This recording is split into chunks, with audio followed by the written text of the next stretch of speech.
안녕하십니까. 자나깨나 앉아나서나 우리 아이들의 미래만 걱정하는 김쌤입니다. 제가 왜 오늘 이 버스를 타고 왔느냐, 교육 현장 이야기 함께하는 필, 반드시 필, 통할 통, 여기 있네. 토크. 예. 그러니까 반드시 통하는 이야기다, 이런 뜻이죠. 예. 자, 그래서 근본적인 이 문제 해결 방안에 대해서 한번 잠깐만, 바쁜데 전화가 왔네. 여보세요? 예. 예? 아니, 교육과기술부 장관 와 계시고, 예, 직접 와 계신다고요? 그럼 오늘 잘된 일이네요. 자, 우리 학생들도 만나보고 우리 부모님, 선생님들도 만나가지고 오늘 이 자리에서 우리가 시원한 해결 방안을 한번 만들어 보자고요. 그럼 저는 지금 어디로 가느냐, 이야기할 우리 학생들 그리고 선생님, 부모님들 만나서 이 버스에 태워가지고 우리 장관님하고 전문가들을 만나러 가겠습니다. 근데 어디부터 가야 되나? 아니, 기사님 어디부터 가야 됩니까? 하여튼 일단 가야 된다. 출발!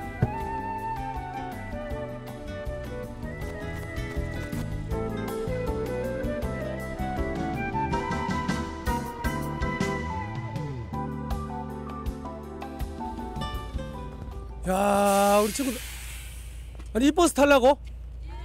아니 이 버스 무슨 버스인지 알지? 그럼 할 말들이 많을 것 같은데.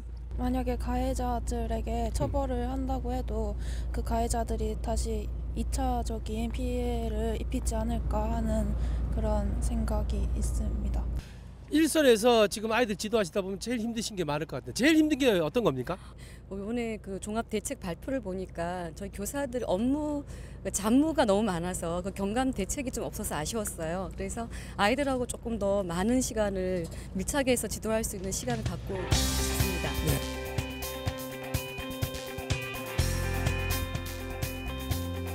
뭔가 하고 싶은 말이 많은 학생들, 선생님들, 학부형들이 지금 또 이 시간에도 저를 기다리고 있습니다.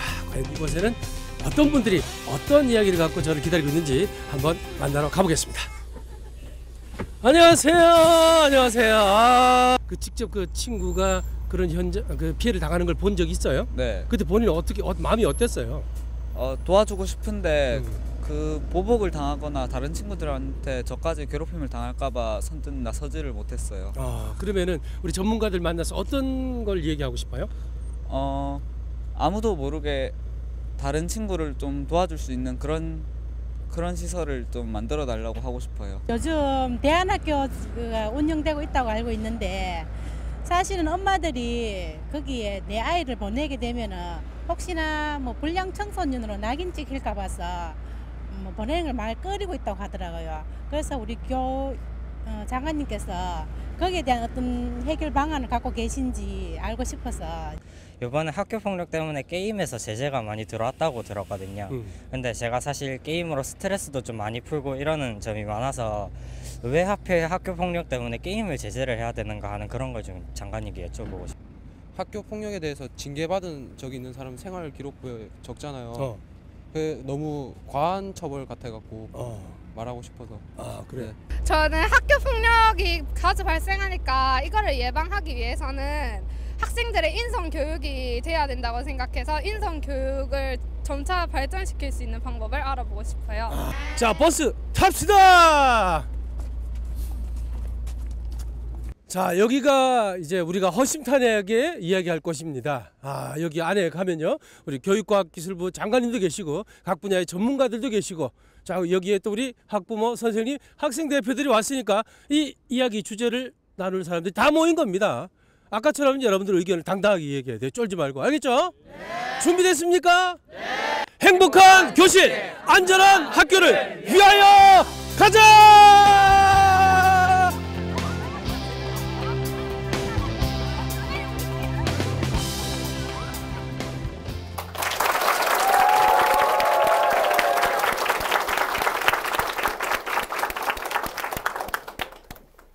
교육 현장 이야기 함께하는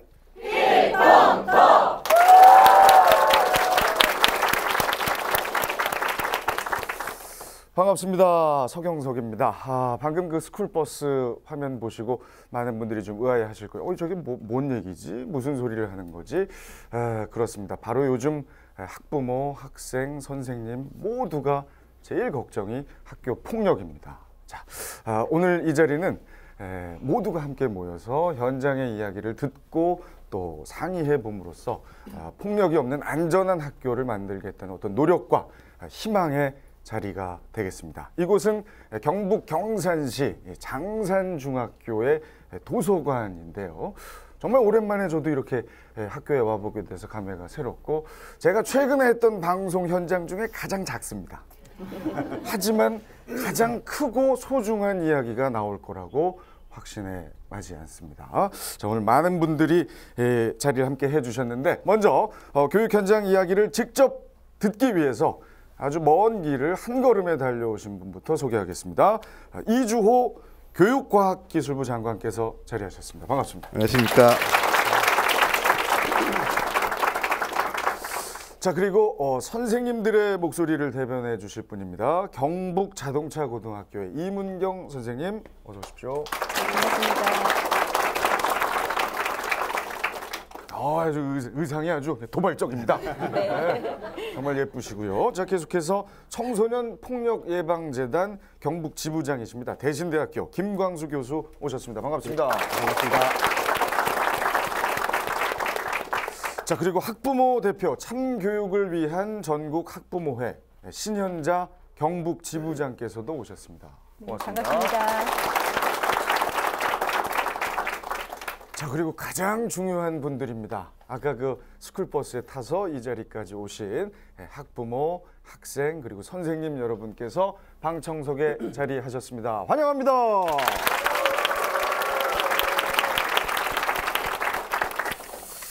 자, 정말 이제 현장에 있는 분들 다 모이셨고, 또 교육과학기술부의 장관께서도 자리를 하셨기 때문에 오늘 정말 소중한 이야기들을 좀 많이 나눴으면 하는 바람이고요.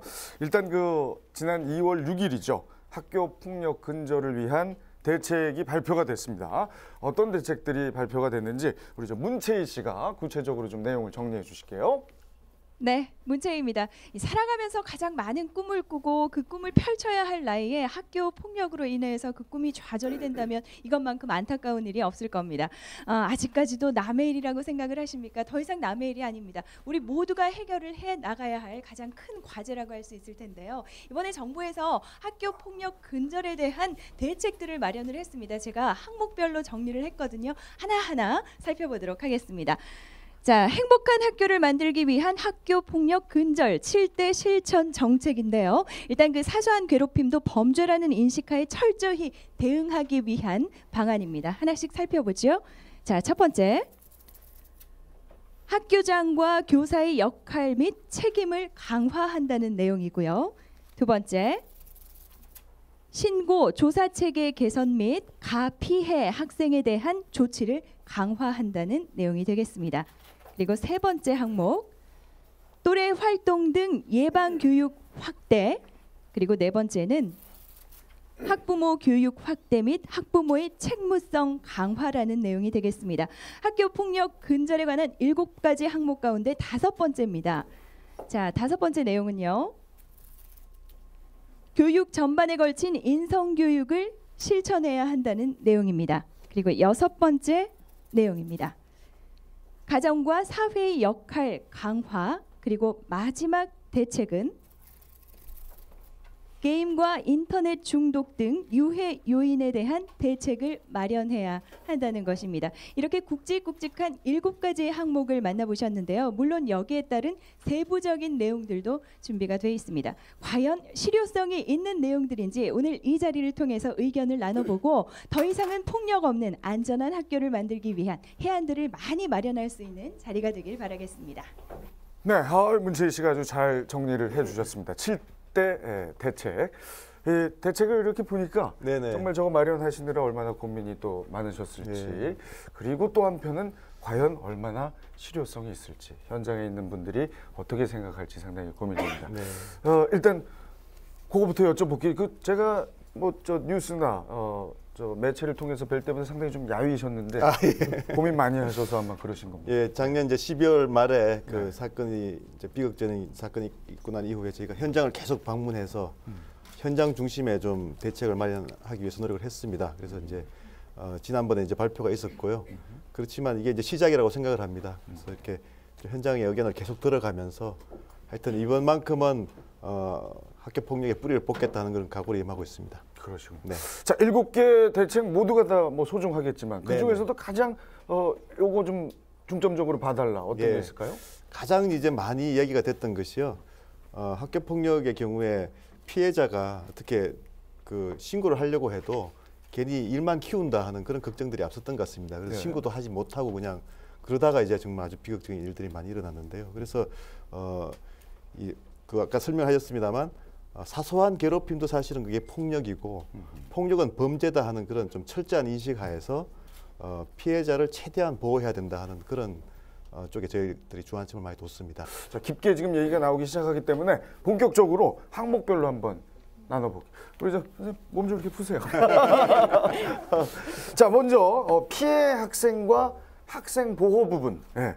처벌이 많이 강화됐습니다. 네. 이번 대책에서 우리 김광수 교수께서 이 대책 어떻게 생각하십니까? 예, 뭐 저 개인적으로 그 특히 이번 대책 중에서 그 피해 학생 그 보호 조처하고 가해 학생 그 처벌 강화 이 부분이 아마 정부가 가장 그 심려를 기울여서 강조하는 부분이 아닌가 저는 그렇게 생각됩니다. 특히 그 중에서 보면 그 피해 학생 그 전학 권고 그 조항이 있었는데 옛날에 그게 삭제됐다는 거는 뭐 제로 봐서는 그동안 굉장히 저 스스로 좀 문제가 있는 조항이었다. 근데 이번에 그게 삭제되어서 굉장히 반가웠습니다. 왜냐하면 사실 보통 그 우리 학교 폭력 그러면 피해자는 한 명인데 가해 학생이 이제 다수인 경우가 대다수여서 그 학교 측의 입장에서 보면 장관님께서도 그 좀 잘 인지하시겠지만 그 학교 측에서는 한 명 그 전학 보내는 것보다는 다수를 전학 보내는 것보다는 한 명을 전학 보내는 게 쉬워서 전학 권고를 피해 학생이 많이 하는 경향이 있었거든요. 근데 그 문제도 좀 해결이 된 것 같고요. 가해 학생 그 처벌 강화에 대해서는 사실 주위에 굉장히 이견이 좀 많이 있는 것 같아요. 그 찬성과 반대에. 그 한편에서는 지금 그 가해 학생들 그동안에 그 처벌 조치가 굉장히 좀 가벼워서 이 재발에 굉장히 많은 그 어떤 우려가 있었다 그렇게 생각되는데 한편으로 그 가해 학생 그 처벌 이후에 그 학교 복귀 문제나 선도에 대한 구체적인 방안이 이번 대책에서 조금 미비하지 않나, 좀 더 그 부분이 좀 보강돼야 되지 않나 하는 게 또 제 생각입니다. 네, 그 좋은 지적을 해주셨고요. 이번 이제 방안의 이제 골격이 사실 그동안 이제 피해 학생, 가해 학생이 있으면 사실은 그 피해 학생보다는 오히려 가해 학생 쪽에 좀 많은 고려를 했던 것 같습니다. 가해 학생 물론 학생이기 때문에 충분히 고려를 하긴 해야 되지만 그렇게 균형이 안 맞다 보니까 정말 피해 학생이 그 피해를 당해도 결국은 피해 학생이 전학을 가고 가해 학생은 남아 있고 이런 이제 현상이 벌어졌거든요. 그리고 정말 어떻게 해볼 도리가 없어서 정말 극단적인 선택을 하는 정말 아주 비극적인 경우도 있었고요. 그래서 이거는 아니다. 그래서 좀 이 그 균형을 맞춰준다는 차원에서 어떻게 보면 이제 가해 학생에 대한 조치를 많이 한 거고요.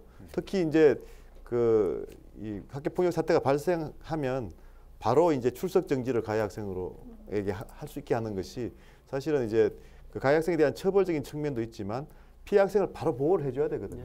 이 폭력이 일어났다는 신고가 들어오면 얼마나 그동안 참았다 여기 신고가 일어났겠습니까? 그러면 이제 바로 이제 그 가해 학생은 출석 정지를 시켜서 격리를 시켜놓고 이제 문제 해결을 해야 되는데 지금까지는 그 학교 폭력 자치위원회에서 그 결론이 날 때까지 그냥 그대로 놔뒀습니다. 아무런 그 조치를 할 수가 없었습니다, 법적으로. 그래서 법적으로 아예 그런 권한을 교장한테 드리는 쪽으로 그렇게 정리가 됐거든요. 그래서 그런 부분에서 이제 어떻게 보면 피해 학생 보호라는 그런 측면을 최우선적으로 봤다는 것이고요. 그러니까 지적하신 대로 이제 가해 학생에 대해서 좀 그 재활 교육에 대한 좀 자세한 방안이 없다 하는 것은 잘 지적을 하셨고요. 사실 이제 가해 학생을 재활 치료한다는 게 상당히 힘듭니다. 그걸 뭐 학교 선생님들한테 부탁드릴 수도 없는 것이 정말 힘들거든요, 그것이. 그래서 이제 도저히 학교에서도 포기하는 정도의 이제 아이들을 어떻게 그러면 그래도 진짜 우리가 사회에서 포기를 하면 안 되죠. 학생들이니까. 그러면 뭐 대안 학교가 있을 수도 있고 또 대구에서는 지금 교육감님이 방송통신 중학교를 또 저희들한테 제안을 했습니다. 그러니까 또 너무 이렇게 대안 학교를 하면 그게 또 이 낙인 효과가 있지 않습니까? 그러니까 방송통신 중학교로 해서 또 고등학교에 바로 진학할 수도 있게 뭐 그렇게 한다든지 지금 다양한 방법들이 지금 아이디어들이 나오고 있어서 그거는 좀 교육청별로 좀 여러 가지 아이디어들이 나오면 그걸 취합해서 정부가 한번 또 다음에 대책을 발표한다 하는 그런 지금 수순을 생각하고 있습니다. 네. 안 그래도 생각 중이셨군요. 네, 네, 예, 계속 네. 지금 추진 중이신 네, 거고. 그렇습니다. 자, 우리 선생님께서도 한 말씀 여쭤볼까요? 네. 네, 저도 그 현장에서요 하루의 대부분을 학생들하고 지내는 입장인데요. 네, 네. 가해 학생, 피해 학생 이런 폭력 사건이 일어났던 경우에 학교 폭력 대책위를 열었던 적도 있습니다. 예, 예. 그리고 또 이번 조치가 정말 반가운 것이 뭐냐면 예전에는 특히 중학교 같은 경우에는 최고로 가해 학생에 대해서 내릴 수 있는 벌이 등교 정지 10일 아니면 전학이었거든요. 근데 학생들은 등교 정지를 당하면 더 좋아해요. 합법적으로 뭐 결석을 해도 되니까 논다 이렇게 받아들이는 경우도 있었기 때문에 그동안의 그 학교 폭력 대책은 별로 실효성이 없었던 것이 사실이거든요. 그래서 때로는 엄벌이 저도 필요하다고 생각은 합니다. 그런데 다만 우려스러운 것은 학교에서 학생들이 싸우다 보면 그냥 친구 간에 뭐 단순한 일로 감정이 욱해서 특히 남자 고등학생인 경우에는 주먹이 왔다 갔다 하고 그러다 보면 뭐 심하면 이빨이 부러질 수도 있고 상해를 입을 수가 있거든요. 그래서 그런 사안은 조사해 보면은 뭐 특히 얘만 잘못했다고 말하기도 어렵지만 어쨌든 학생 간의 폭력 사건이다 보니까 학교 폭력 대책위를 열어야 되고 그러면 경찰관도 입회를 하고 지역의 의사도 오고 학부모 대표도 와서 회의를 막 하다 보면 오히려 그냥 교육적으로 이렇게 당사자들끼리 화해를 시켜서 뭐 그걸 통해서 오히려 학생들이 성숙해지는 계기가 될 수도 있는 일을 크게 벌려서 사건을 악화시키거나 학생들에게 또 다른 상처를 주는 결과가 생기기도 하더라고요. 그래서 정말 사소한 다툼으로 인한 상해까지도 이 학교폭력 대책위를 그때그때 다 열어야 할지 그게 과연 옳은 것인지 교육적으로 궁금합니다. 그거 참 애매하네요, 정말. 네. 그래서 학교폭력대책위원회라는 것은 이제 그야말로 이제 그 잘잘못을 다루는 법정 같은 그 기능을 하는 거 아니겠습니까? 그러니까 이제 사실 최후의 수단이죠. 그래서 이제 저희가 가장 먼저 해야 된다고 하는 그 조치가 일단 그 학생 생활 규칙 학교에서 그게 일종의 이제 국가로 치면 법규 아니겠습니까? 그러니까 학생 생활 규칙을 잘 지킬 수 있는 그런 문화를 조성할 필요가 있다고 해서요. 그래서 이제 그동안 학생 생활 규칙이 이제 좀 일방으로 그냥 이렇게 정해진 경향이 있었는데 학생, 학부모, 교사가 다 참여해서 그걸 제정할 때부터 이렇게 이제 다 의견을 충분히 들어서 만들고 그걸 만들고 나면 동의서도 학부모, 학생으로부터 받고 그럼 정말 이제 그 만드는 과정에서 이걸 준수해야 되겠다는 그런 마음이 생길 거 아니겠습니까? 그래서 그걸 이제 잘 준수하게 되면 일단 그 사소한 부분들은 이제 생활 규칙에 따라서 이제 이렇게 처리를 할 수 있게 되는 것이죠. 그리고 이제 아마 그 이 지역에서도 아마 그런 학교가 있을 것 같은데요.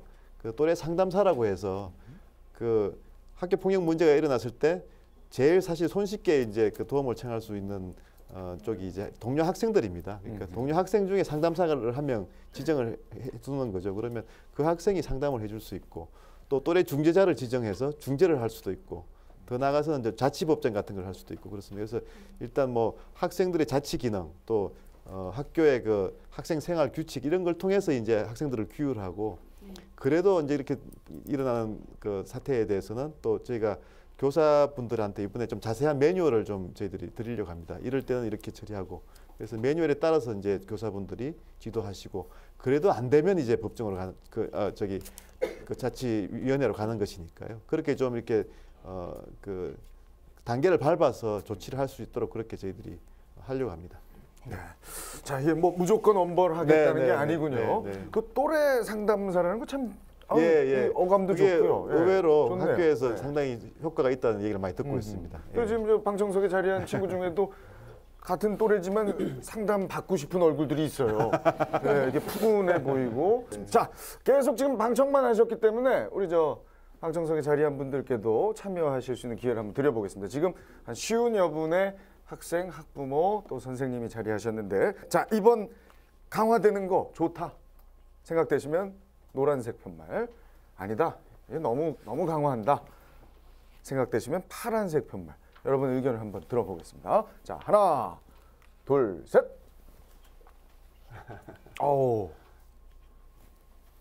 이야, 이 노란색이 상당히 많습니다. 다들 거의 찬성이시고, 그리고 또 적지 않은 분들이 또 파란색도 드셨는데, 한번 좀 현장 얘기를 좀 들어볼까요? 자, 일단 그 학생들이 주로 노란색을 많이 든 것 같고, 저희 다들도 찬성에 들었는데 반대를 들어가지고 또 오해를 살 수 있을 것 같기도 하고요. 우리 혹시 어머님이, 제 생각에 지금 자녀분이 몇 학년이세요? 지금 중학교 3학년 됩니다. 혹시 그 다른 애를 뭐 괴롭히거나 이래 본 적은 없고? 예, 그런 적은 전혀 없습니다. 저는 깜짝 놀라서 혹시 우리 애가 그래 본 적이 있기 때문에 찬성이 드셨나 했는데, 어머님 어떤 뜻에서 찬성 팻말 드셨습니까? 예, 저도 죄를 지으면 벌을 받아야 한다는 데는 동감하는데요. 이 대상이 학생이다 보니까 그래도 외부 뭐 경찰기관은 이런 데 연관하는 거는 저는 안 좋은 것 같고요. 최대한 학교 안에서 해결했으면 그렇게 생각합니다. 일단은 우리가 얘기하고 있는 내용이 그 가해 학생에 대한 처벌 강화, 이게 과연 효과가 있을까라는 의견이었거든요. 본인의 의견은 어떻습니까? 네, 얼마 전에 한 사례를 접했습니다. 폭행 사례가 있었는데요. 그 가해자가 경찰서로 들어가서 형사 처벌을 받았는데, 너는 이런 죄를 저질렀니라고 물어보니까 한 선배가 그 전에 어떤 그와 비슷한 죄를 저질렀다고 했습니다. 근데 그 선배는 처벌을 얼마 받았지 않았더래죠. 그래가지고 그 처벌을 받지 않은 것을 보고 내가 해도 이만큼 하는데도 불구하고 처벌은 이 정도밖에 받지 않겠구나 싶어가지고, 내가 해도 별 피해가 없겠구나 싶어가지고 다시 그 모방 범죄 비슷하게 저질렀다고 했습니다. 이렇게 제2의 범죄가 일어나지 않기 위해서는 처벌이 좀 더 가중되어야 된다고 저는 생각합니다. 이제 처벌에 대한 두려움 때문이라도 학교 폭력이 좀 줄어들 것 같다는 의견이었습니다. 그렇다면 혹시 그 반대 의견을 가지고 계신 분 손 한번 들어. 학부모신가요? 교사입니다. 교사. 그 교육 현장에 계시면서 보다 실감나게 느끼실 것 같아요. 반대 의견이시고요. 그 이유에 대해서 좀 여쭤볼게요. 학생들도 그렇고 우리 쌤들도 그렇고 학부모들도 그렇고 공통적으로 다 보면 다 인간이고 사람입니다. 학생들의 욕구 불만이 어디서 나는 원인부터 보시면은 처벌한다 해서 될 것 같으면 사실은 다 처벌할 수 있는 문제들이죠. 지난번에 그 모 대구의 교감선생님께서 중학교 3학년 학생 담배를 뺐다가 맞은 적이 있습니다. 그 교감선생님이 이렇게 말씀하셨거든요. 그 학생이 발이 클 때까지 기다릴 수 있는 교사의 사명감이 필요하다고 말씀하셨습니다. 처벌도 필요한 이야기가 있지만은 처벌이 능사가 아닙니다. 그 학생들이 잘못을 알 수 있도록 학교에서나 학부모가 그리고 사회 전반적으로 관심을 가져야만이 그 처벌이 가능한 것이지, 일발부결 벌 맞은다고 해서 될 것 같으면 좀 곤란하지 않나 생각합니다. 이 가해 학생 처벌에 대해서 그 찬반의 의견을 나눠봤는데 충분한 이유들을 다 나름대로 가지고 있었습니다. 이런 방안들을 다 수렴을 해서 최선의 방법들을 우리가 만들어가야 되지 않을까 하는 생각이 듭니다. 우리 저 신현자 지부장께서도 지부장이기 이전에 또 학부모시잖아요. 네네. 예, 아이가 몇 학년? 저는 다 애들이 컸는데 저희 아이도 초등학교, 중학교 때 이런 비슷한 피해자 쪽에 경험이 있습니다. 그래요? 가해자 문제는 이미 이제 가해자 처벌이 강화된다라고 발표가 나고 난 이후에 제가 주거지는 포항인데요. 포항에서 이미 단위 학교에서 그런 일들이 벌어지고 있습니다. 피해 학생이 피해를 입었다고 학교에 신고만 하면 바로 학교폭력 대책위원회가 열리고요. 거기서는 강제 전학을 가해자들한테 모두 내립니다. 그런데 그 와중에 어떤 일이 생기냐면, 나는 가해자가 아닌데, 실제 아닌데 강제 전학을 권고받습니다. 왜 그러냐면 이 아이가 평상시에 좀 행동이 뭐 이렇게 선생님들 보기에 바람직하지 않았던 부분이 있었나 봐요. 그래서 이번 사건을 계기로 해서 몇 명을 모아서 전학을 가라고 권고한 일이 있고, 저희 지금 단체에 상담이 들어와서 진행 중인데, 그래서 이렇게 되면 이제 다시 또 문제가 더 확대되고, 아까 말씀하신 대로 선의의 피해자가 양산될 수 있는 이런 구조이기 때문에 처벌 위주라기보다는 좀 더 심도 있는 다른 각도에서 볼 수 있는 그런 대책들이 좀 더 강구되어야 될 것 같습니다. 이 얘기 좀 답변. 일단 그 이제 언론에서도 그렇고 처벌 중심의 보도를 많이 하는 것 같습니다. 그렇지만 저희 대책을 이렇게 가만히 보시면 그게 이제 1번, 2번은 처벌에 관한 부분이지만 나머지 이제 5가지 정책들은 보면 다 이제 그 장기적인 대책들 또 또래 상담이라든가 이런 이제 그 이 학교 문화를 바꿔서 하는 대책들이거든요. 그래서 이게 그 처벌도 저는 당연히 이제 이게 바로 잡아야 되지만 말씀하신 대로 그것만 가지고는 안 되고요. 그거 플러스 이제 장기적인 대책들이 다 같이 가야 된다고 생각합니다. 장관님 말씀하신 네. 그 또래 상담 이런 것들이 네. 굉장히 아이들끼리 또 학교 내에서 소통하는데 굉장히 도움이 될 수 있는 방안이긴 한데요. 네, 그러면 네. 또래 상담을 할 아이들은 어떻게 교육을 시켜야 될지 따로 네. 뭐 교육을 시킬 건지 이런 문제도 생길 수 있고요. 네. 그래서 어쨌든 그 또래 상담을 포함해서 예. 그 학교와 교사와 학부모 또 학교 예. 이런 아이들 이 모든 주체가 학교 그 교육의 모든 주체가 소통하고 신뢰할 수 있는 이런 구조를 먼저 만드는 것이 저는 중요하다고 생각을 하거든요. 뭐 많은 얘기를 지금 나누진 않았지만 현재 아주 분위기가 나쁘지 않습니다. 화기애애하게 서로의 의견들을 이렇게 조율하고 있는 상황. 정말 이 폭력이란 단어는 이 대한민국뿐만 아니라 지구상에서 사라졌으면 하는 바람이거든요. 자, 그런 의미에서 특별한 무대를 준비했습니다.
아, 정말 좋은 작품이었습니다. 폭력에서 벗어나서 좀 밝은 세상에서 학생들이 마음껏 뛰놀 수 있는 바라는 그런 작품이었죠.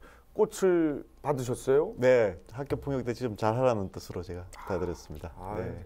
오늘 이 자리가 참 좋은 자리긴 하지만 편하시진 않을 것 같아요. 예. 그렇죠? 자, 아직도 끝나지 않았습니다. 이번에는 학생 예방 그리고 인성 교육에 대한 얘기를 좀 나눠보겠습니다. 우리 교수님께서 먼저 좀 질문 던져주실까요? 예, 제 생각에 그 인성교육 대책 부분은 그 이번에 발표된 그 정부 종합 대책 중에서 가장 그 많은 사람들로부터 그 주목을 받는 그런 부분이라고 저는 생각됩니다. 그러면서도 한편으로 그 이 원론과 그 현실 실천 그 부분에 있어서는 조금 괴리가 좀 느껴지는 부분이 아닌가 하는 생각도 사실 듭니다. 사실 인성교육 그러면 사실 인성교육에 대해서 뭐 반대할 사람은 별로 없는 것 같습니다. 그럼에도 불구하고 그 인성교육이라는 그 내용 자체가 굉장히 그 좀 굉장히 포괄적인 내용도 포함되고 있고 또 한편에서 보면 그 결과가 금방 이렇게 성과로 나타나는 그런 부분이 아니어서 아까 전에 그 우리 선생님 말씀하신 것처럼 그 기다려주는 그런 그 부분이 그 필요한 그런 부분이라고 생각되는데 그런 부분에 있어서 인성교육 파트는 그 부분은 저희들이 그 길게 보고 장기적인 대책으로 이렇게 대답해야 되지 않냐 하는 그런 그 부분인 것 같습니다. 뭐 안에 내용 보면 또 다른 그 패널 분들도 말씀하실 게 많겠지만 그 뭐 밥상머리 교육 이런 부분은 굉장히 환상적으로 뭐 매력적인 그런 용어로 들려오긴 한데 또 막상 저도 이제 집에 가면 그 자녀가 있는데 밥상머리 교육 이렇게 생각하면 잔소리 교육 뭐 이렇게 그 얼핏 연상되기도 하고요. 그리고 실제 그 밥상머리 교육을 굉장히 많이 강조하는 그 조항들이 있었는데 그런 부분을 통해서 인성교육이 이루어질 것이라는 이런 그 우리 생각이 과연 굉장히 현실적인가 하는 그런 우려도 좀 있거든요. 네.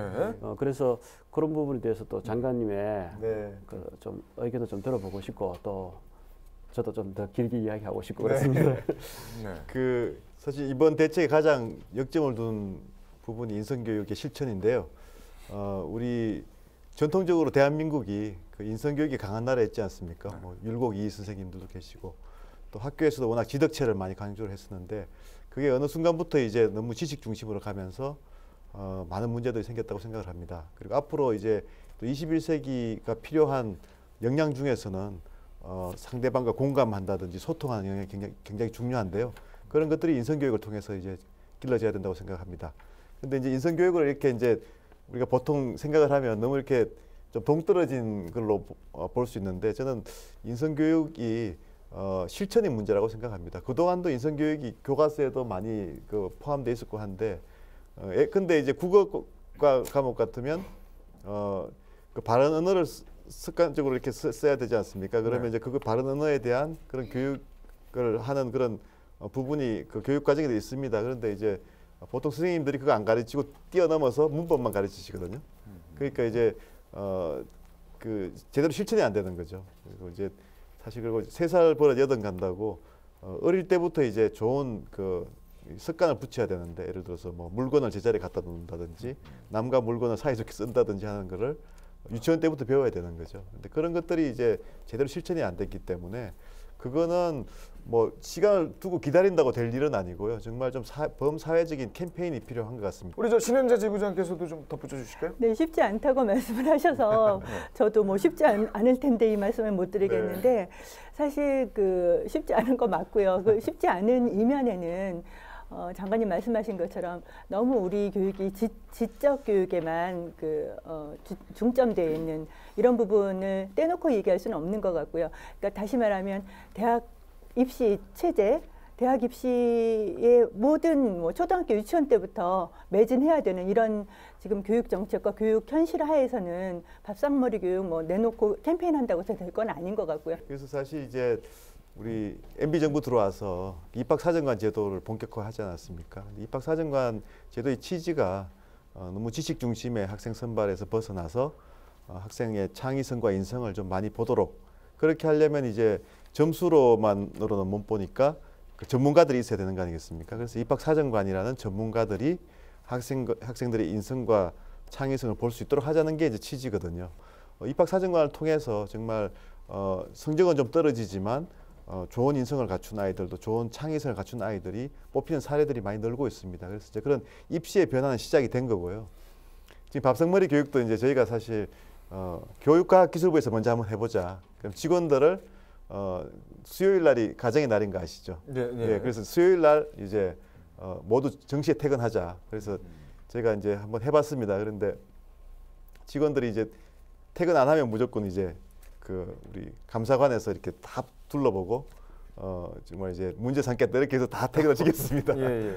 이제 근데 이제 그날 그 다음 날 와서 직원들 이야기가 퇴근은 일찍 했는데 술집에서 만났다. 그래서 이제 일단 교과부터 한번 정말 되는지 안 되는지 한번 해보려고 합니다. 그런데 할 때 이제 일찍 퇴근만 한다고 또 되는 게 아니고 아이들이 또 같이 또 보조를 맞춰줘야 되는 거 아니겠습니까? 그렇죠. 그러니까 이제 정말 문화를 바꾸는 거니까 쉽지는 않지만 그렇지만 가족이 이렇게 그 같이 모여서 식사를 한다는 것이 정말 굉장히 소중한 것이고 그게 많은 문제를 해결을 하거든요. 그러니까 그 어렵지만 그걸 포기하기에는 정말 너무나 중요한 그 일이기 때문에 그것을 한번 시작해 보겠다는 것이죠. 사실은 밥상머리 교육 같은 경우에는 좀 계층 문제가 좀 있는 것 같아요.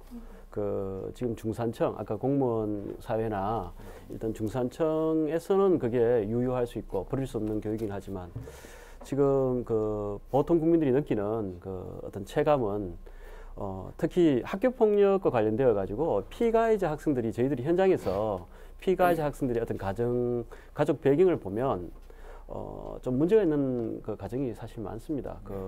한부모 가정이나 맞벌이 부부나 또 조성 가정이나 이런 가정들이 많은데 밥상머리 교육이 여전히 중산층의 학생들의 교육에는 굉장히 도움이 되겠지만 현실적으로 문제 있는 그런 가정의 학교 폭력 피가해자 가정에 실시하기에는 이 정책과 조금 맞을까 하는 그런 아까 말씀드린 현실적 문제가 좀 있다고 저는 생각이 듭니다. 근데 이제 최근에 이제 이렇게 경향을 보면요. 과거에는 이제 학교 폭력의 가해자 피해자가 이제 정말 저소득층 자녀가 집중적으로 많았지만 최근 들어와 가지고는 전문직 자녀들이 굉장히 많이 늘어나고 있습니다. 그리고 이제 사실 중산층이 붕괴되면 나라가 정말 흔들리는 거 아니겠습니까? 그래서 중산층에서 같이 식구 가족들이 식사를 같이 하는 기회가 정말 적어진다는 것은 정말 여러 가지 문제가 파생되는 것이죠. 그래서 저희가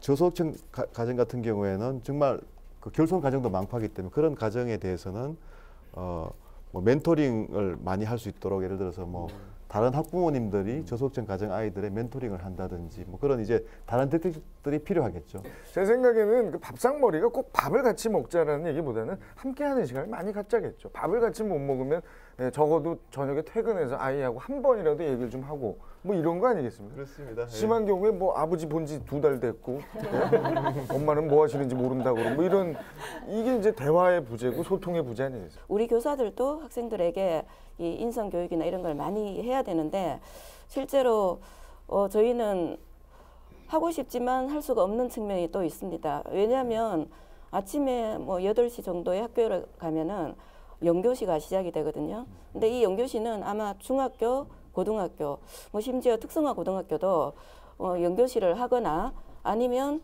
아침에 방송 수업이라든지 영어 회화 수업이라든지 여러 가지 프로그램이 굉장히 많이 있어요. 그러다 보면 담임 선생님도 아침에 들어가서 학생들을 만나서 눈을 맞추고 마음을 나누고 그렇게 해야 되는데 다른 반에 가서 수업을 하고 있는 거예요. 그리고 잠깐 쉬는 시간에 헐레벌떡 교실에 가서 조례를 하고는 다시 또 1교시부터 하루 종일 돌아가고요. 그것이 다 마치고 나면 또 방과후 수업이 있습니다. 지금 방과후 수업은 6교시나 7교시 이후에 실시가 되는데 이미 방과후가 아니라 정규 수업이 된 지 오래입니다. 그러니까 예산이 다 내려오기 때문에 방과후 수업을 안 하는 학교는 전국에 없거든요. 그뿐 아니라 그 외에도 무슨 수준별 수업이라든지 특별 수업이라든지 인문계 고등학교는 또 야간 자율학습이라든지 이것이 하루 종일 굉장히 빽빽하게 이루어지는 그런 상황에서 저희는 정말 담임 역할도 제대로 하기가 힘들다는 점, 더구나 올해 들어서는 더더욱 담임이 학생을 만날 수 없는 그런 제도가 생겨버렸어요. 그 집중 이수제라 그래서 예전에는 10반을 일주일에 2시간씩 해서 20시간을 수업했다면 네. 지금은 학기제로 그것을 몰아서 하는 거예요. 그래서 한 학기에 4시간씩 해서 5반 수업하고 2학기 때 나머지 또 5반을 수업을 하는 식으로 그렇게 하다 보니까 저 같은 경우도 작년에 1학기 때는 저희 반 수업이 있었는데요. 2학기 때는 저희 반 수업이 없어져 버렸어요. 수업이 없는 담임, 이 정말 상상해 보셨습니까? 그럼 결국 제가 저희 반 애들을 만날 수 있는 시간은 아침에 잠깐 들어가서 조례 그것도 전달사항을 해야 되거든요. 하고 나서 막 뛰쳐나서 또 1교시 수업 들어갔다가 결국은 수업 시간에 선생님이 자신의 영혼을 보여주면서 학생들의 또 수업하는 모습을 보면서 그 학생들의 인성이나 이런 걸 지도도 할 수 있고 또 이렇게 그 학생의 미묘한 변화도 눈치를 챌 수 있는데 그런 시간이 집중 이수제로 인해서 각 학교마다 지금 한 학기는 되는데 나머지 한 학기는 안 되는 그런 현상이 지금 계속 발생을 하고 있어요. 한 학기는 반 아이들을 거의 못 보셨군요, 그러면. 아유, 정말 보기 힘들어요. 일부러 그러니까 아침에 잠깐 보는 거죠. 부탁해서 잠깐 만나달라고 하지 않는 이상은 못 보는. 아, 네, 정말 담임인데 세상에. 만날 기회가 없어졌습니다. 네, 대책이 좀 필요한 것 같습니다. 네. 네. 인성교육 차원에서 저희가 지금 이번에 많이 이제 강조를 하는 부분이 중학교 때 그 체육이나 예술 활동을 좀 많이 강조하자는 것입니다. 그래서 체육 수업을 지금 대폭 50% 지금 이제 확대를 하거든요. 그래서 스포츠 클럽이라고 해서 이제 뭐 보통 이렇게 선생님 혼자 이렇게 가르치는 수업 방식이 아니고 자기가 좋아하는 종목에 이제 클럽에 가입을 하는 거죠. 그렇게 해서 이제 시합을 하고 또 이제 토요일 되면 리그전 시합을 하고 그렇게 해서 항상 이제 이렇게 시합에 몰두할 수 있는 그런 기회를 많이 주려고 하거든요. 그리고 이제 예술 활동도 학생 오케스트라라든지 이런 이제 그런 기회들을 많이 주려고 하고 그래서 중학교 때는 좀 에너지가 굉장히 많이 이제 발산돼야 될 시기니까 그럴 때 이제 체육이나 예술을 통해 가지고 하는 그런 인성 교육도 그 폭력에 많이 도움이 된다고 생각을 하고요.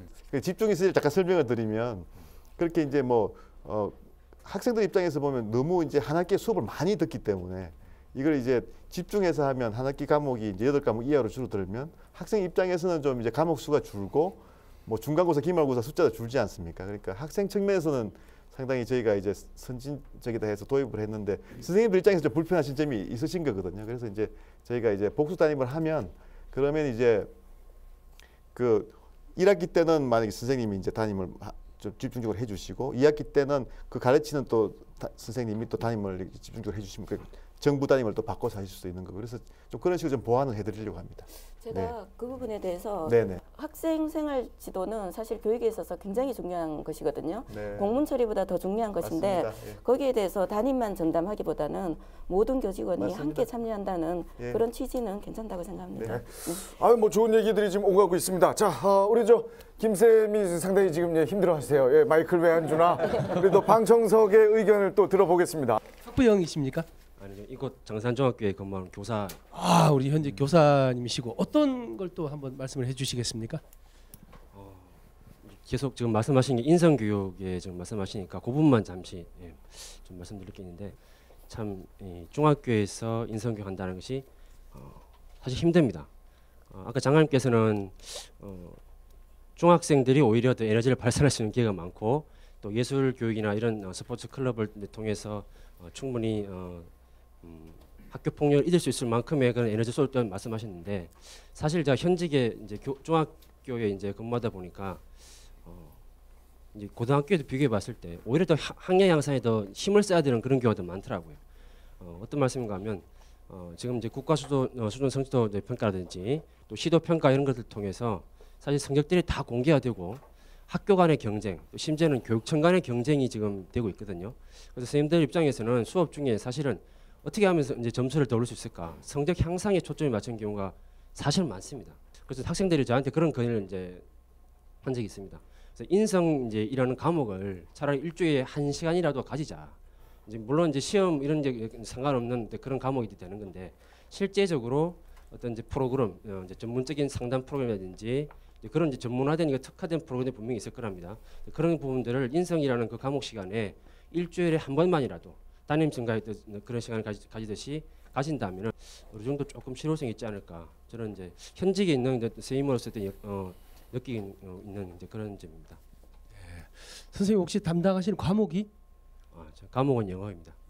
저는 절대 수학 선생님은 아닐 거라고 생각했습니다. 왜냐하면 수학 선생님 같으면은 내가 말을 하고 있는 동안에 마이크를 들고 있는 이 사람이 얼마나 허리가 아플까 이건 논리적으로 한번 생각을 해보실 건데 역시 영어 선생님이셨고.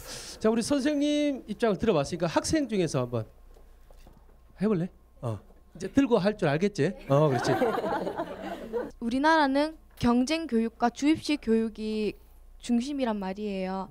나라에서 지금 제2의 스티븐 잡스를 만든다, 안철수를 만든다 이런 식으로 많이 말씀하시면서 창의력 교육에 대해서 많이 중요시하고 있는데 말만 그렇게 하고 정책만 세울 뿐이지 학교에서는 아직까지 경쟁 교육이고 주입식 교육이거든요. 이렇게 학교에서 가장 활동적인 활동을 할 수 있는 과목은 체육인데요.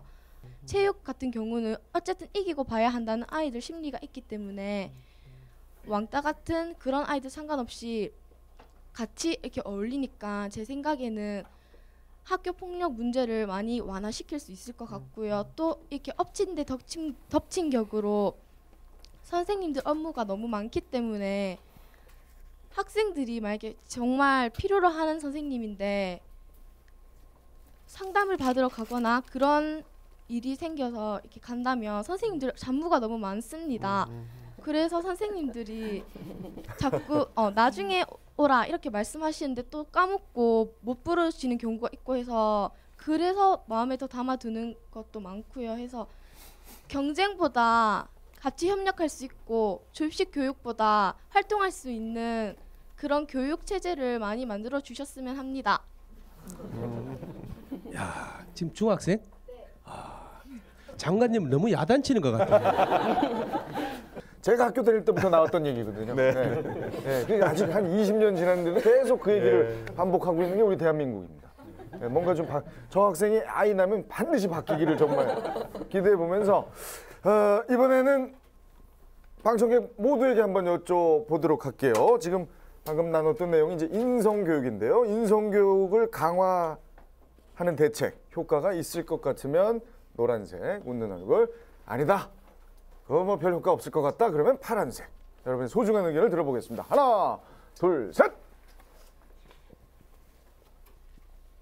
네, 노란색이 조금 많긴 한데 파란색도 적지 않습니다. 일단 그 앞에 계신 우리 그 학부모님들이신가요? 의견을 좀 여쭤보고 싶은데 오늘 그 방청객 중에 아마 학교 교사가 4-5분 계시는데 슬쩍 봤더니만 다 반대를 들으셨어요. 우리 교사 선생님들. 다시 얘기하면 학교에서 인성교육할 시간 없다. 이 말로 제가 좀 깊이 알아듣겠고요. 학부모 입장에서 과거에 우리 40대 후반, 50대 우리 부모님에게 받은 그 인성교육 말 그대로 아까 그 밥상머리 교육을 많이 말씀하셨는데 물론 과거에도 그 학교 폭력이 없었던 건 아닙니다. 그렇지만 현재와 같은 아주 그 질이 낮다 그러나요? 아주 무시무시한 이런 폭력은 사실은 그렇게까지 가는 경우는 거의 없었다고 봅니다. 하나 제안을 하고 싶어요. 인성교육 학교에서 일주일에 한 번 아니면 한 달에 한 번만 교사들도 학생들에게 또 학생들 친구들이 친구들에게 서로 존대를 하는 날을 만들었으면 좋겠습니다. 따로 시간을 만들 시간이 없다면 친구 간에 예전에 저희들 동기들끼리 높임말을 써서 서로를 이해하고 서로를 존중해주는 아주 좋은 일들이 많았습니다. 그래서 그런 날들을 한 달에 한 번이라도 만들었으면 그런 것들을 통해서 다시 한번 자기를 돌아보는 좋은 인생이 생기지 않을까 생각됩니다. 찬성의 의견 중에는 말에 대한 중요성에 대한 얘기를 가장 많이 해주신 것 같습니다. 그 이제 학부모님들 언어 쪽 많이 말씀하시는데 참 그건 저희들이 볼 때도 그건 굉장히 중요한 거고요. 근데 이제 학생들의 언어 습관이 지금 너무 많이 나쁩니다. 그러니까 지금 우리 학생들 많이 나와 있지만 학교에서 욕설도 많이 쓰시죠, 그죠? 그러니까 이제 그런 이제 욕설하는 문화 같은 게 이제 많이 개선이 돼야 되는데 그걸 위해서 저희가 이제 제일 주목하는 것 중에 하나가 선생님들부터 좀 말씀하신 대로 존댓말 또 좋은 언어 이걸 하기 위해서 선생님들 연수를 많이 좀 강화를 하려고 합니다. 그래서 사실 인성교육이라는 게 가르치는 것이 아니고 보여주는 것이다 이렇게 얘기를 하거든요. 그래서 이제 저희가 뭐 그동안 선생님들이 잘못하셨다는 것이 아니고 새로운 방식으로 아이들을 인성을 키울 수 있는 그런 교수 방식이 많이 필요하기 때문에 앞으로 그런 쪽을 많이 강조하겠습니다. 그 부분에 관해서 저도 충분히 동의를 하고요. 일단 그 수업의 방식이 바뀌어야 된다는 것은 과거의 강의식 수업이 아니라 학생들을 많이 참여시키는 방향으로 그렇게 하는 것이 좋고, 저도 일부는 적용을 하고 있지만 이제 이런 얘기를 동료 선생님과 나누다 보면 가장 많이 우려하는 것이 진도에 쫓긴다는 것이거든요. 그래서 그런 부분도 조금 이렇게 여유를 주시면 좋을 것 같고요. 그다음에 이 얘기가 나온 김에 저는 이렇게 욕설이 청소년 사이에서 난무하는 그 원인 중에 하나가 대중매체에도 영향이 있다고 보거든요. 최근에 우리 사회자님 때문은 아니고요. 최근에 나온 영화를 보면 욕설, 뭐 조직폭력배 뭐 이런 영화를 다루면서 흥행을 하기 위해서는 자극적이어야 되니까 뭐 폭력적이고 욕설을 이렇게 최대한 섞어서 그렇게 하는 영화들이 결국은 학생들의 모델링이 되는 듯한 느낌이 들고요. 그다음에 학생들 사이에서는 걸그룹이라든지 뭐 아이돌 그룹들이 나와서 이렇게 춤을 추고 노래를 하는데, 특히 미성년자인데도 불구하고 굉장히 짧은 치마를 입고 정말 민망한 포즈로 그렇게 하는데 어떻게 그 학생들이 뭐를 본받겠습니까? 그 그룹이 멋있어 보이니까 그걸 따라하게 되는 요인도 있는 것 같거든요. 그래 저도 학교에서 교사들이 해야 할 것은 아까 말씀하셨다시피 인성교육 강화하는 게 저는 맞다고 생각하고요. 뭐 어려운 여건이 있다 하더라도 그거는 저희들의 의무라고 생각합니다.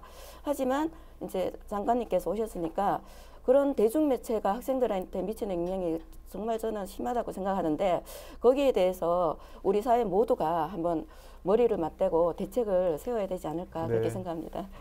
제 동료 진행자들한테 얘기 전하겠습니다. 네, 감사합니다. 웬만하면 너무 웃기려고 자극적인 언어 쓰지 말고 좋은 말로도 충분히 웃음을 줄 수 있는 방법을 한번 서로 고민해보자. 특히 개그맨들 사이에서는 외모를 확 낮추는 식으로 개그를 많이 하는 경향이 있어요. 그러니까 이제 그게 먹고 살려다 보니까 저도 하여튼 저 동료 선후배들에게 전해서 웬만하면 좋은 말로 큰 웃음을 줄 수 있는 방법을 연구해 보겠습니다. 네, 저희 교사도 반성하겠습니다. 서로 책임져야.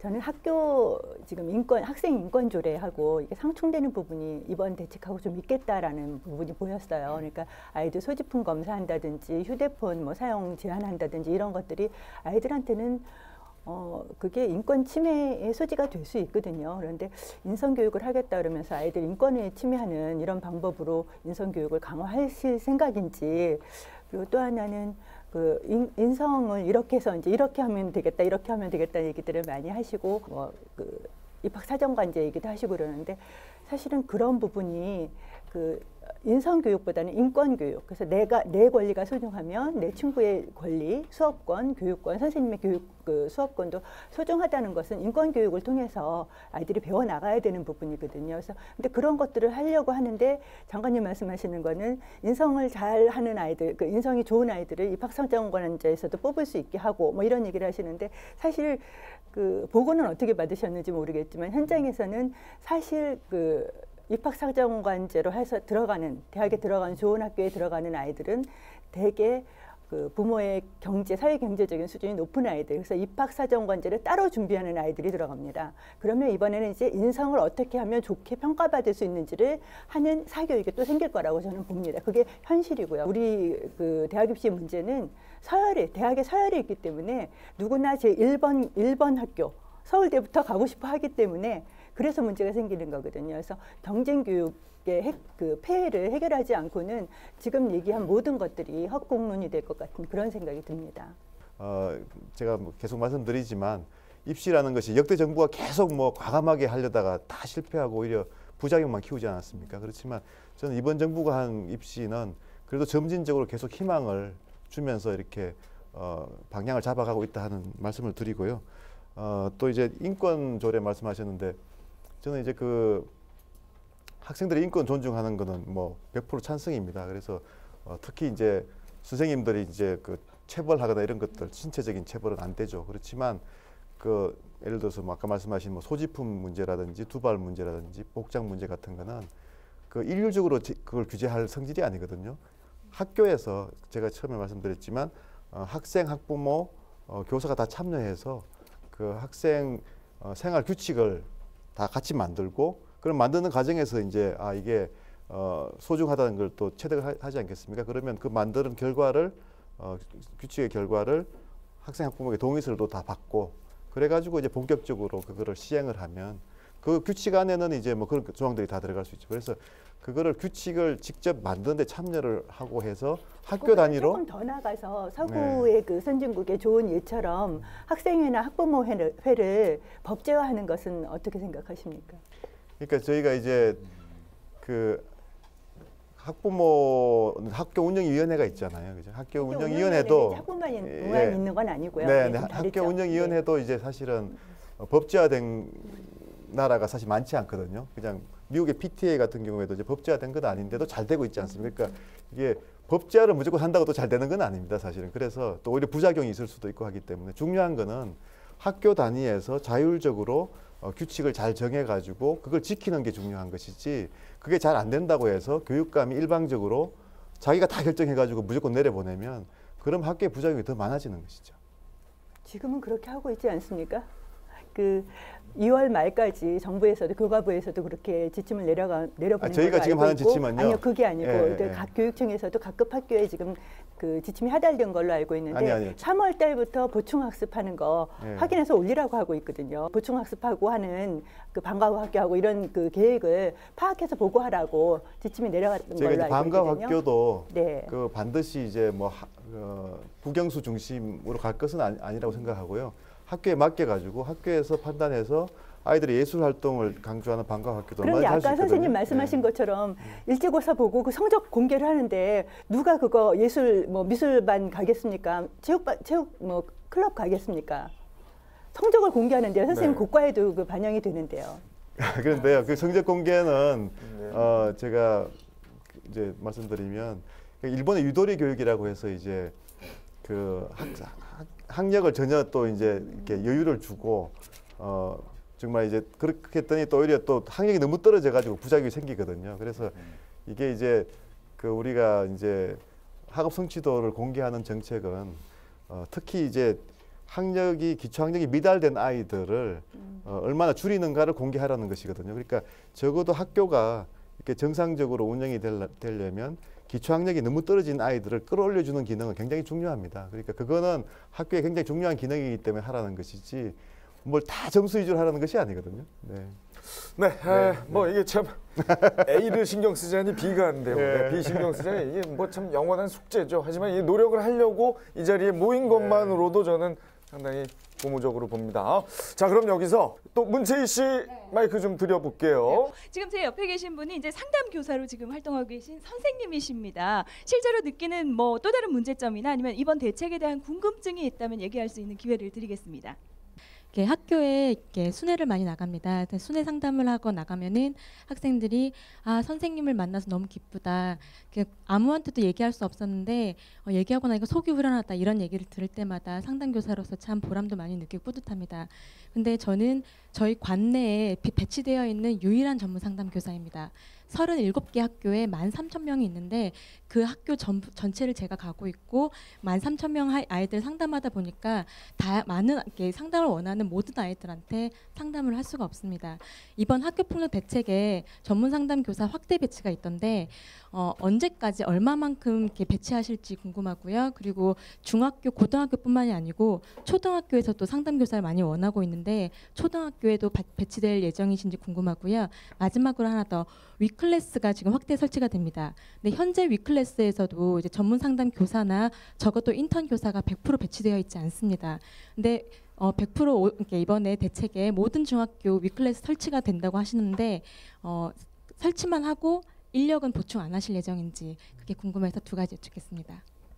참 여러 질문을 혼자서 해주셨습니다. 장관님 잘 들으셨죠? 장관님의 답변이 필요합니다. 네, 그 지금 이제 담임 교사가 제일 중요하시지만요. 또 이제 담임 교사님이 못 하시는 부분을 학교에서 상담 교사님이 해주셔야 되거든요. 그런데 앞에서 말씀하셨지만 상담 교사 수가 턱없이 부족합니다. 그래서 지금 현재 학교 현장에서는 이제 전문 상담사라든지 이제 전문 인력들이 또 이제 투입이 되고 있는데요. 그 역시 부족하기 때문에 저희가 이제 이번 그 대책에서 그걸 많이 확대하는 방안을 넣었습니다. 그래서 상담 교사도 지금 많이 확충을 하고요. 일단 원래 당장 중학교가 제일 지금 학교 폭력의 문제이기 때문에 중학교는 모든 학교에 한 분씩 상담 전문 인력을 두는 걸로 했고요. 그리고 이제 그 말씀하신 이제 위 클래스라는 게 과거에 보면 이제 상담실이 있지 않았습니까? 네. 상담실이 굉장히 열악했었는데요. 지금 이제 위 클래스라고 해서 이제 그 아주 그 상담을 제대로 이렇게 할 수 있고 아이들이 좀 편안하게 이렇게 이제 심리 치료까지 할 수 있는 그런 이제 공간을 마련하는 것인데요. 그것도 중학교는 이제 원래 다 설치하기로 했고요. 말씀하신 대로 지금 이제 초등학교도 지금 뭐 초등학교 뭐 4, 5, 6학년 아이들이 또 폭력 문제가 벌써 많이 지금 많아지고 있기 때문에 초등학교도 가급적 빨리 확대하려고 합니다. 10,000명이 넘는 학생들을 저런 분들은 좀 표창을 해줘야 되는데. 네. 감사합니다. 네. 자, 이 정말 시간 가는 줄 모르겠습니다. 이만큼 여러분의 이 속이 그동안 답답했던 거죠. 그래서 그 속을 좀 조금이라도 풀어드리고자 장관님도 모시고 각계 대표분들을 모셨는데, 자, 이번에는 SNS를 통해서도 많은 질문들이 지금 올라와 있거든요. 이 자리에 함께 못하신 분들의 의견 역시 김쌤, 문채희 씨가 정리해 주시겠습니다. 네, 지금 뭐 방청하고 계신 많은 분들뿐만이 아니라 시청하고 계신 분들도 이번 대책에 대한 궁금증을 많이들 가지고 계실 겁니다. 그래서 저희가 SNS를 통해서 의견들을 모아봤는데요. 그렇게 느껴지실지 모르겠지만 스마트폰입니다. 이 안에 의견들이 지금 들어있는데 일단 제가 먼저 뽑아서 장관님 잘 들어주세요. 고3인데 제발 운동 좀 하게 해주세요. 너무 입시 위주라 스트레스를 풀 데가 없습니다. 학교는 일주일에 2시간만 체육입니다. 라는 의견을 보내주셨습니다. 앞서 어떤 그 방청객 학생이 주입식 교육보다는 활동할 수 있는 시간들을 많이 만들어달라고 얘기를 했는데 일맥상통하는 의견이 아니었나 하는 생각이 듭니다. 자, 학교 폭력이 일어나는 이유가 학생에게만 있는 것이라고 생각하시는지요? 현 교육제도가 학생들을 너무 학업에 치중하게만 하는 것이 아닌가요? 학생들을 위하신다면 폭력 대책보다 그 원인일 수 있는 교육제도를 바꿔주시는 게 어떨까요? 등등 많은 의견들을 받아봤습니다. 머리를 맞댄다면 반드시 해답이 있겠죠? 그 체육 늘리는 건 아마 학생들 저희들이 만나보면 많이들 이야기하는 것 같아요. 그래서 지금 이제 사실 조금 무리가 있지만 중학교는 워낙 그 중학교 1학년이 이제 3시간, 2학년 3시간, 중학교 3학년이 이제 2시간인데요.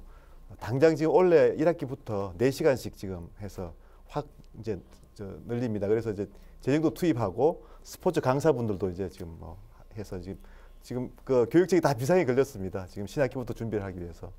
지금 이제 질문하신 학생은 이제 고등학생이기 때문에 당장 혜택은 이제 저희들이 좀 죄송한데요. 그렇지만 이걸 계기로 해서 좀 고등학교 또 초등학교도 좀 스포츠 또 예술 활동 많이 좀 강화하겠습니다. 그리고 이제 교육 제도 문제 또 말씀하셨는데요. 정말 교과부의 수장으로서 교육 제도에 대해서 이렇게 말씀들이 나올 때마다 참 책임감을 느끼는데요. 그렇지만 적어도 일관된 방향으로 계속 개선해 나가고 있다. 그래서 지금 좀 어렵더라도 좀 잘 좀 견뎌내시고 또 후배들이나 또 이제 앞으로 더 좋아질 것이다 말씀드리겠습니다. 네. 네, 자, 오늘 아주 다양한 질문들을 드리고 답변을 들어봤습니다. 시간을 낸다고 냈는데도 아마 부족하시고 아쉬우실 거예요. 혹시 못하신 얘기가 있으면 시간을 좀 드릴게요. 우리. 네, 오늘 이 자리에서 나온 그 모든 그 해결책, 해법의 가장 중심에 저는 그 학력 위주의 교육 정책, 줄 세우기 정책이 해소되어야 된다고 생각을 합니다. 그래서 이런 한 줄로 세우기의 교육 정책 하에서 거기에서 낙오되는 아이들, 이탈하는 아이들은 어디 가서 존재감을 확인할 수 있겠어요.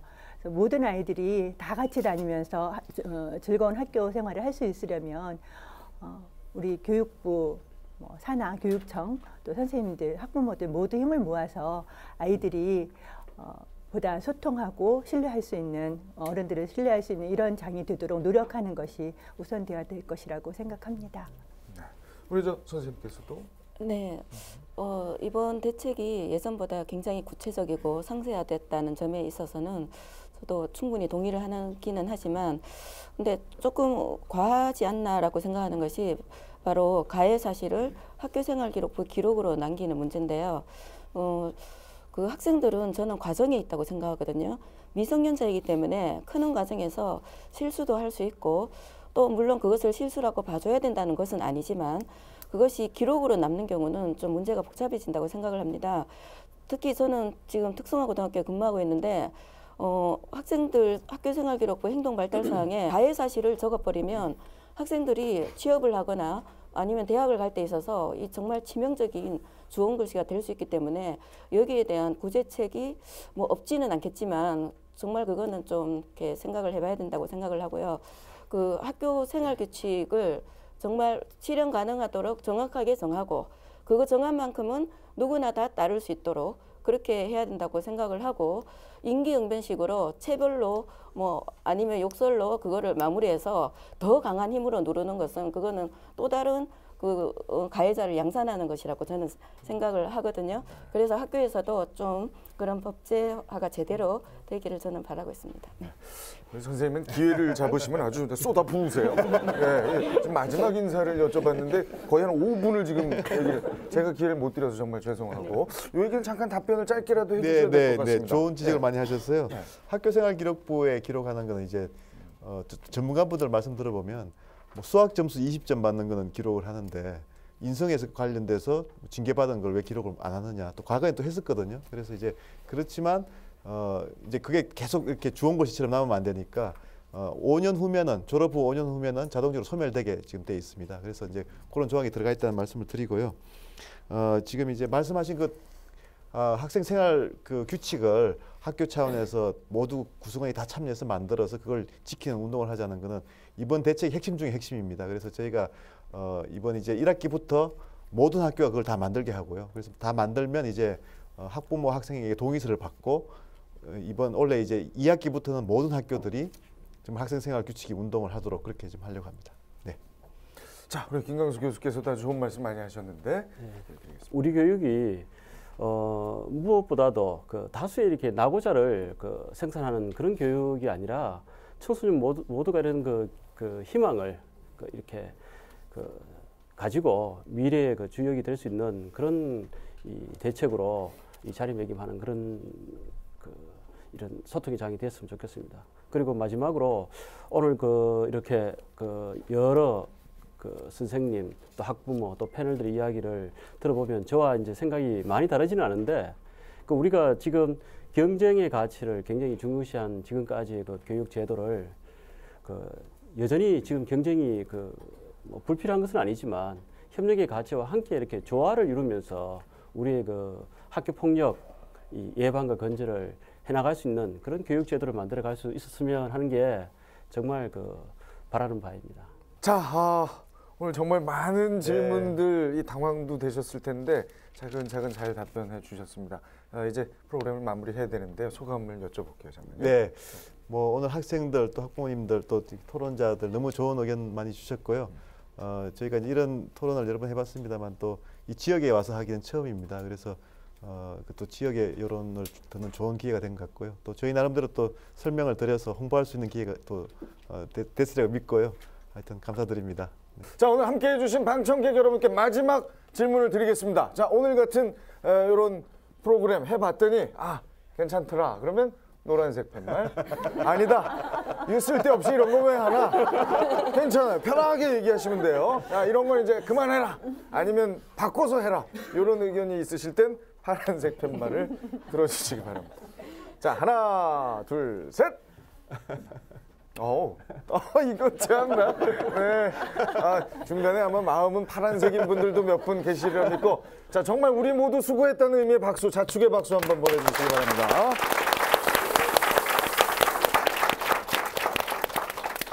자, TBC 특별기획으로 마련한 교육 현장 이야기 함께하는 필통톡.